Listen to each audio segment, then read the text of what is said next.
sur la Trans-Québec Trail. On décolle à l'heure des Riches à matin, il est 9h30. On va prendre la route 132, puis je vais commencer la Trans-Québec Trail au point où j'avais lâché hier, là, en finissant ma journée. J'avais lâché à Gaspé, donc 132 jusqu'à Gaspé. Et après ça, on prend la TQT. Mon objectif de la journée, ça serait de me rendre à Saint-Anne-des-Monts. Je ne sais pas si l'objectif va être réalisable. Il annonce de la pluie. Beaucoup de pluie. Même dans la région de Saint-Anne-des-Monts, il annonce 1 mm à l'heure à partir de midi. Donc, on va juger des conditions de sentier. Si c'est trop laborieux, je ne vais pas risquer une chute ou d'avoir du trouble. Si c'est trop laborieux, qu'est-ce qui va arriver? C'est que je vais lâcher la Trans-Québec Trail. J'ai 2 points de sortie possibles. Un point à Grande-Vallée ou un point à Murdochville. Donc, dans le pire des cas, je vais me rendre à Saint-Anne-des-Monts par la route. On est arrivé à Gaspé. La partie d'asphalte pour la journée est presque terminée. On en a profité pour se ravitailler en essence ici. Après Gaspé, le prochain point d'essence, ça devrait être à Murdochville.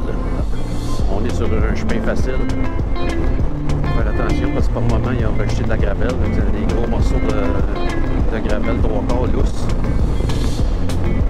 Un matin, j'en ai profité pour faire une petite modification que j'aurais dû faire il y a longtemps. J'ai enlevé les protèges en caoutchouc qui reposaient sur mes repose-pieds. Ça fait longtemps que j'aurais dû faire cette modification-là parce qu'hier, il m'est arrivé une petite aventure. J'ai un des pieds qui m'est glissé en bas de repose-pied alors que j'étais en position debout sur la moto. C'était sans conséquence, heureusement, mais ça aurait pu causer une chute. Donc, depuis que je suis parti matin, je sens que mes pieds sont beaucoup plus solides. J'ai arrêté de prendre un break, je viens de me rendre compte que j'ai perdu un pré-filtre pour le filtre à air, 2 pré-filtres de chaque côté de la lumière du 1290. Et j'en ai perdu un. Ça fait exprès. J'en ai perdu un l'année passée aussi. Commandé, ça, évidemment, ça vient en paire.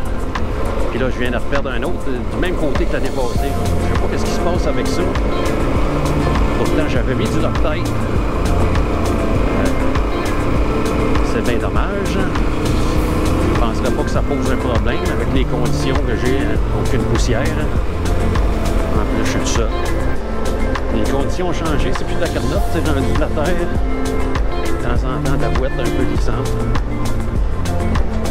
Je suis habitué. Oh, j'ai attrapé un Dodge Caravan.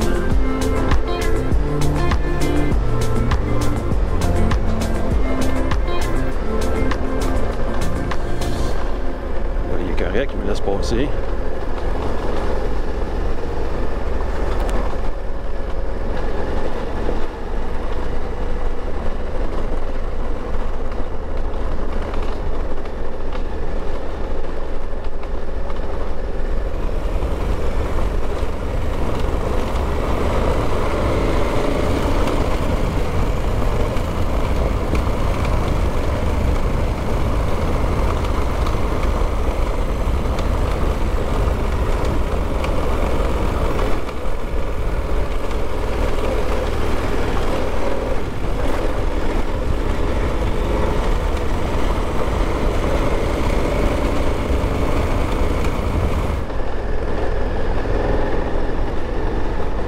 Ça fait un bout de temps que les conditions n'ont pas changé. J'ai l'impression que ça va rester de même pour encore un bon bout.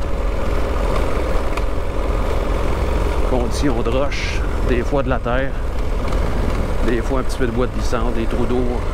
À date, des petits trous d'eau, un petit washout ici à traverser. Rien de majeur. Trail facile.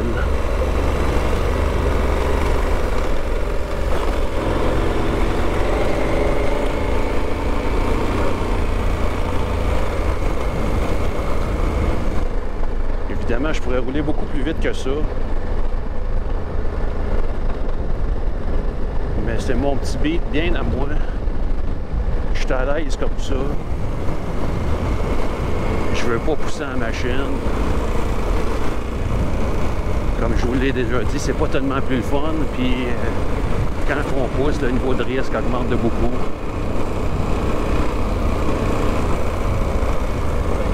On dirait qu'avec le temps, j'ai comme appris à ralentir et à apprécier plus le paysage.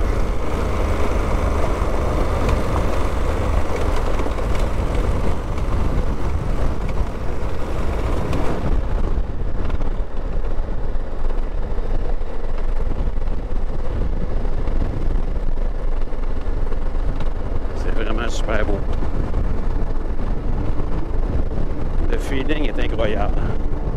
On se sent petit dans ces paysages-là.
Que ça fait une grosse différence d'avoir enlevé mes pieds en caoutchouc. Là.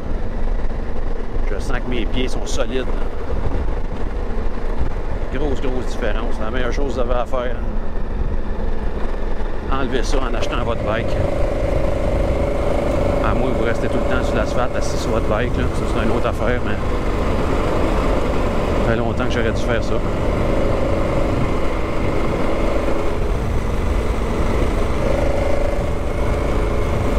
On vient de pogner un petit bout de glissante. À date, ça va bien. Il n'y en a pas beaucoup, là, ça.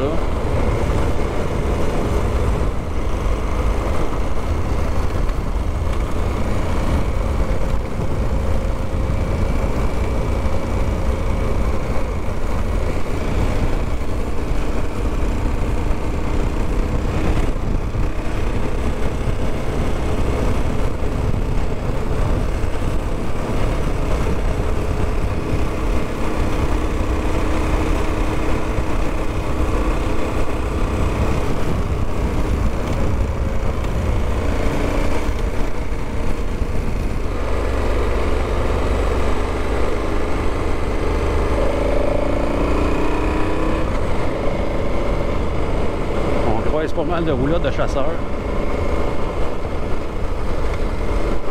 Je roule dans des traces aussi qui ont l'air assez fraîches. Donc une trace de moto, on ne sait jamais. Si le gars prend un break, je vais peut-être le rattraper.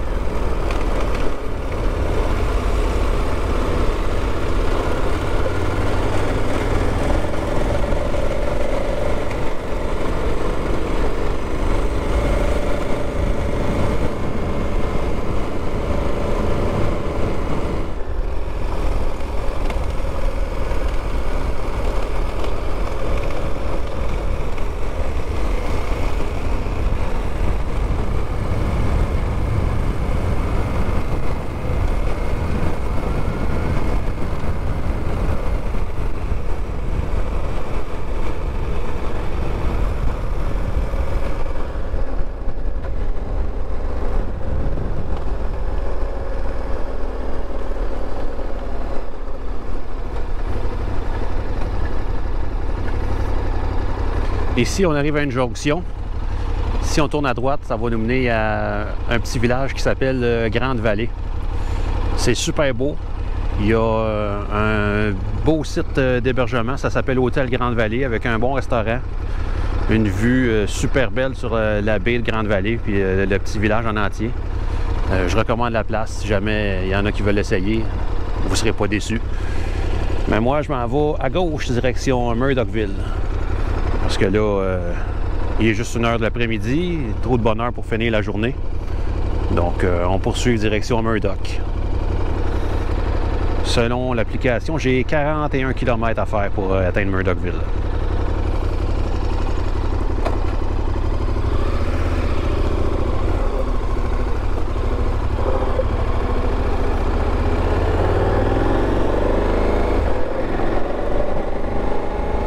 Comme je l'avais prévu, on vient de tomber sur un pas mal plus gros chemin. Le fond est très dur.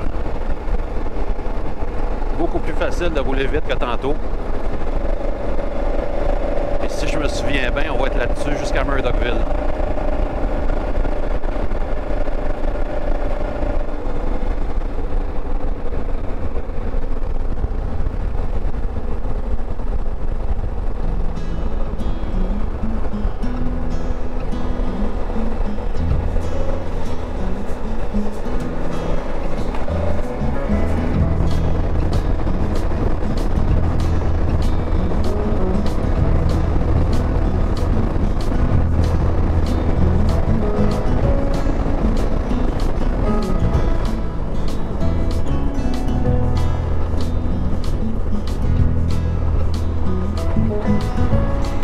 Les derniers kilomètres vont être faciles à faire.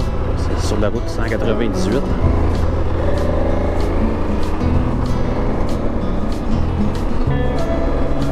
En arrivant à la voie Murdochville, s'il pleut toujours autant, je vais changer de gants.